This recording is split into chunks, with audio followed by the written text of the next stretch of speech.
Hello. As you can see, I'm recording this not at home, but on vacation.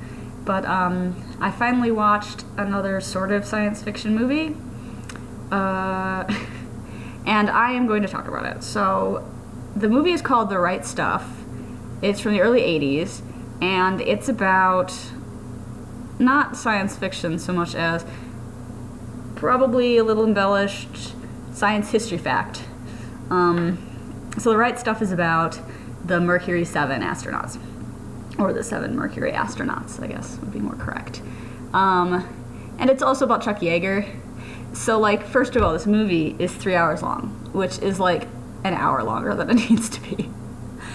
It was good, okay, and it had really good music, and it won 4 Oscars, including one for Best Original Score by some dude I've never heard of, but that's not, really hard, probably. But, yeah, it was just, like, way too long. But it was good. So, yeah, what do I say? Yeah, so the basic story that it was telling began with Chuck Yeager and other test pilots at the Edwards Air Force Base somewhere in California.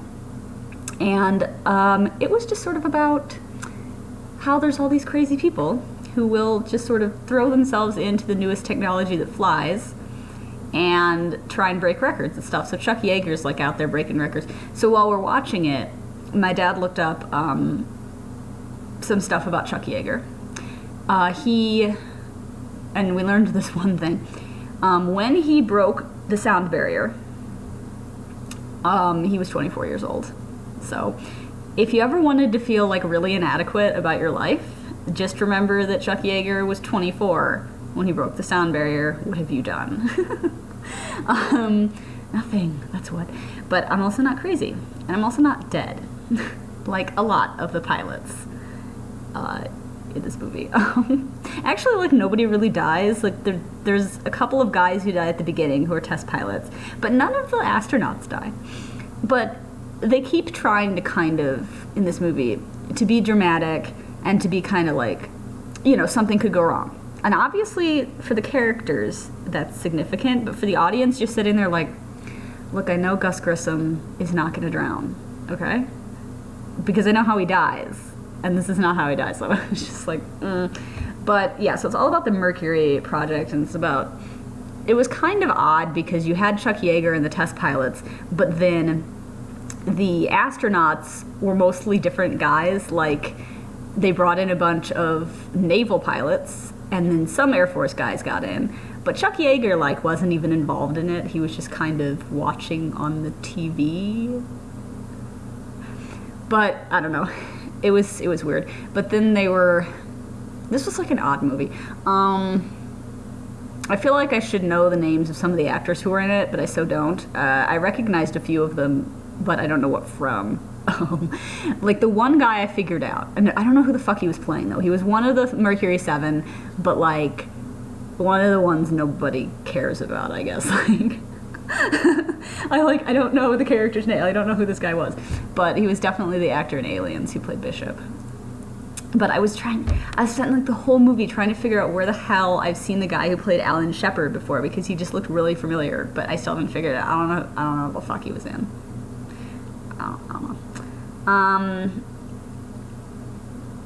And again, the guy who played John Glenn has probably been in stuff. I'm just not really sure who he was. Yeah, so this was it was just odd because I do feel like it didn't need to be 3 hours long, okay? Actually, it was like 3 hours and 10 minutes. This is just way too long. And, yeah, like, guys. I think some of the scenes could have been a little shorter. But they kind of got the whole story in there. You had the first, let's see, Alan Shepard being the first American into space. So the first thing they were doing were these, like, so the first big chunk of the movie is you have the test pilots, and then you have the idea of, oh God, Russia sent some guy into space. They sent Gagarin up there, and they're like, oh fuck, we have to, like, do that too, because, and,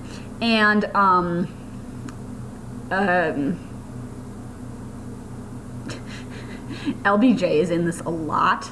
First as a senator and then as the vice president. And he's like annoying, which is appropriate.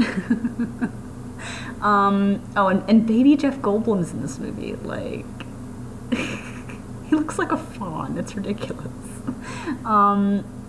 But yeah, he's in it as just this. There's a couple of guys they send out to Edwards Air Force Base to propose this idea of like, we need pilots, and Eisenhower wants test pilots to do this for some reason, to go up into space, and then all the test pilots are like, but we're not even going to be like flying the thing, like it's going to be remote controlled, so like no. And then they were like pissy about it later, like whatever, you turned down your opportunity. But anyway, so that's what Jeff Goldblum was. But some kind of vague comic relief.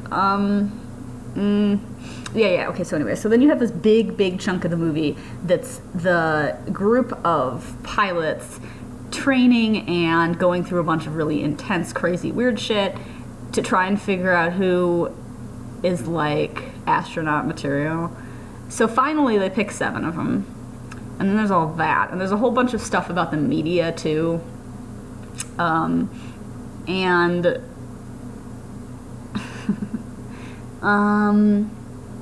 all the guys kind of like clashing in various ways, and some of them are friends. And there's this really odd part where like, so I just feel like I miss a joke here because I don't get this, because there's a scene where they're showing how long they can breathe out enough to keep a ball up in a tube in a particular area of the tube, and they keep dropping out, and then finally you get Glenn and Carpenter, I think it was, and they both come really close. I mean, they come like over 2 minutes, and it's insane. I was like, okay, they're aliens. But anyway, so, and then they're like, hey, I won this time, but next time you probably would. And they're like, they like each other. And then one of the other guys makes some crack about them being Archie and Jughead, which obviously are these characters from the Archie comics, which I've never read, but they're like friends, right? So I don't get what the joke is. That they like each other? Anyway, there's what else?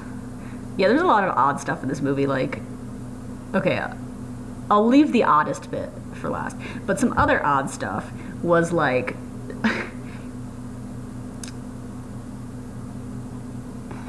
what shall I say? Well, there was this extended sequence of Alan Shepard sitting in the first rocket that they were going to send up with a dude in it. So they send the monkey up first, the chimp, and they're all like, ugh. But I don't think they get how science works. But they're not scientists, so I guess you can't exactly blame them. But yeah, so this whole extended sequence of Alan Shepard sitting in the pod, and they keep being delays for like hours, and he's like, I gotta pee. And then it's just this extended sequence of him being like thinking about how much he has to go to the bathroom, and then being like, you can't because we didn't plan for that, essentially, because it's only supposed to be a 15-minute flight. And he's like, okay, but I've been in here for like 5 hours. I'm gonna die. But anyway, so there was that, and then that was weird.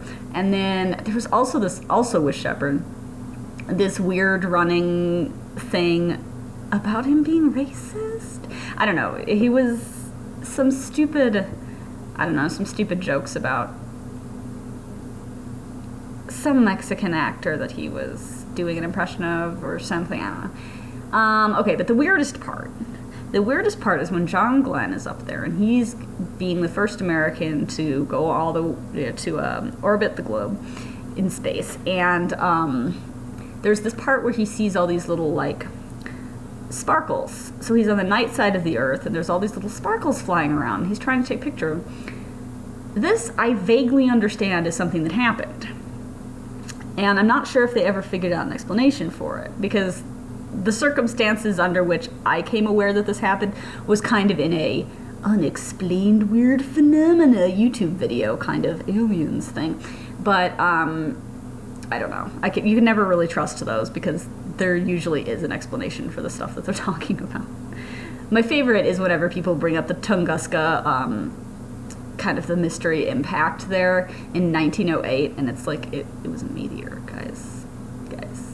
It's not a mystery. But anyway, so yeah, but the weird part of it wasn't necessarily that it happened. It was that they were sort of implying in the movie that these like native Australian guys who were doing some sort of ritual around a fire near a radar telescope because they knew that John Glenn was up there. And there was some sort of old wise man who knew stuff about the stars and kind of all that. So it was sort of weirdly implying some connection between the sparkles and like the sparks from the fire that they were burning. It was very strange. I was like, why is this even happening? But okay, this video is going to be way too long, talking too much.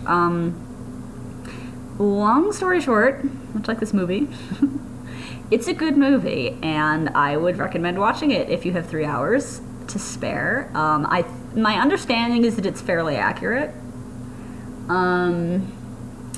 as to what happened in real life, and I would say that, I would say that it's entertaining and that it's well made. It's not like, it's actually kind of funny sometimes, and it's interesting to see the sort of stuff that they had to go through. One thing I wish that they'd been clearer about the kind of data that they were up there to collect, because they were just kind of like, more data. But they never specified exactly what they were doing, which I get it. The movie's already 3 hours long. But I'm like, I want to know what's the science.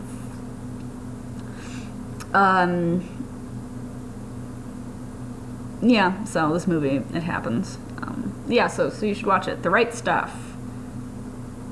Starring some people that I probably should have heard of, but I don't know their names. So it's not science fiction, but it's science, so I'm counting it, whatever.